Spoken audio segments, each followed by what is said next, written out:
নমস্কার বন্ধুরা, সনাতন ধর্মকথা চ্যানেলে আপনাদেরকে স্বাগত জানাই। আজকের ভিডিওর মাধ্যমে আপনাদের সাথে আলোচনা করতে চাই শিবরাত্রি সম্পর্কে অজানা কিছু তথ্য, যাহা অনেক সনাতনী ধর্ম অবলম্বী মানুষের কাছে অজানা বা অবগত। তাই বন্ধুরা, সনাতন ধর্মের এই অজানা তথ্যগুলি জানতে চাইলে প্লিজ ভিডিওটি শেষ পর্যন্ত মন দিয়ে দেখতে থাকুন। 1. আপনারা জানেন কি শিবরাত্রির দিন শিব পার্বতীকে বিয়ে করেছিলেন? 2. প্রত্যেক বছর ফাল্গুন মাসের কৃষ্ণপক্ষের চতুর্থীতে শিবরাত্রির উদযাপন করা হয়। 3. বিশ্বাস করা হয় শিবরাত্রির রাতই মহাদেবের প্রিয় রাত। 4. শিবরাত্রির দিনই মহাদেবের তাণ্ডব নৃত্য করেছিলেন, আর তারপর থেকে এই নৃত্য পৃথিবীর বিখ্যাত হয়ে যায়। 5. অবিবাহিত মেয়েদের জন্য এটাই সবচেয়ে পুণ্যের রাত। যারা ভগবান শিবের মতো স্বামী চান তারা এই দিন ব্রত করেন। 6. শিবরাত্রির দিনের এই ব্রত শুধু অবিবাহিত মেয়েরাই নয়, বিবাহিত মেয়েরাও এমনকি ছেলেরাও এই ব্রত করতে পারেন। 7. শুধুমাত্র মহাদেবের মতো স্বামী পাওয়ার লক্ষ্যেই এই ব্রত নয়, সাফল্য এবং সমৃদ্ধি পাওয়ার জন্য এই ব্রত পালন করা যায়। 8. শিবরাত্রির ব্রত করলে অশুভ শক্তি থেকে মুক্তি পাওয়া যায়। 9. নিশীথ কলা বা যে সময়ে মহাদেব শিবলিঙ্গের রূপ ধারণ করেছিলেন সেই সময়ই শিবরাত্রির ব্রত উদযাপন উপযুক্ত সময়। 10. সমুদ্র মন্থনের বিষ পান করেছিলেন মহাদেব। বিশ্বাস করা হয় এই কারণে সারা রাত জেগে শিবরাত্রির ব্রত পালন করা হয়। 11.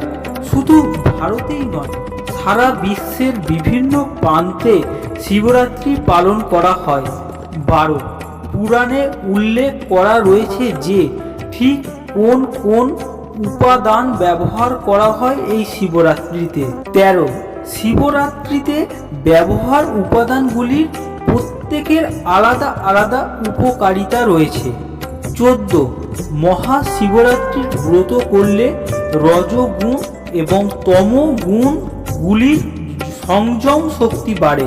15.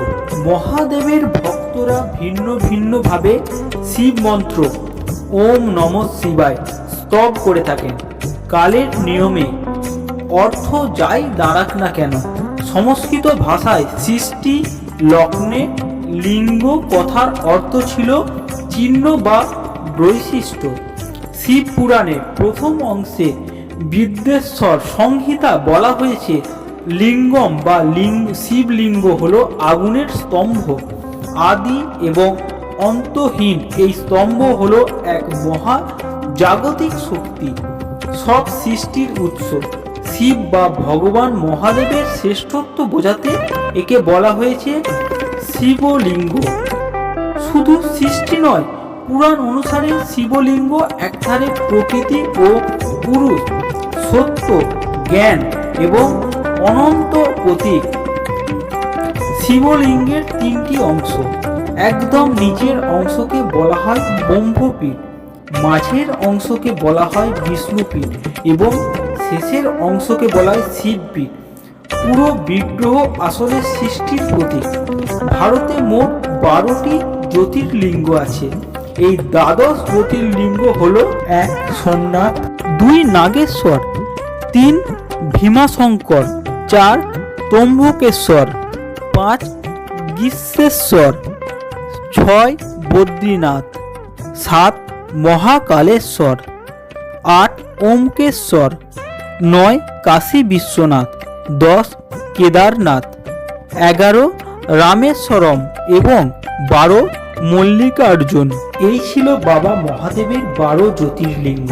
ভিডিওটি মন দিয়ে শেষ পর্যন্ত দেখার জন্য অসংখ্য ধন্যবাদ। সনাতন ধর্মের এরকম অজানা অবগত অনেক তথ্য ভিডিওর মাধ্যমে আপনাদের সামনে তুলে ধরি।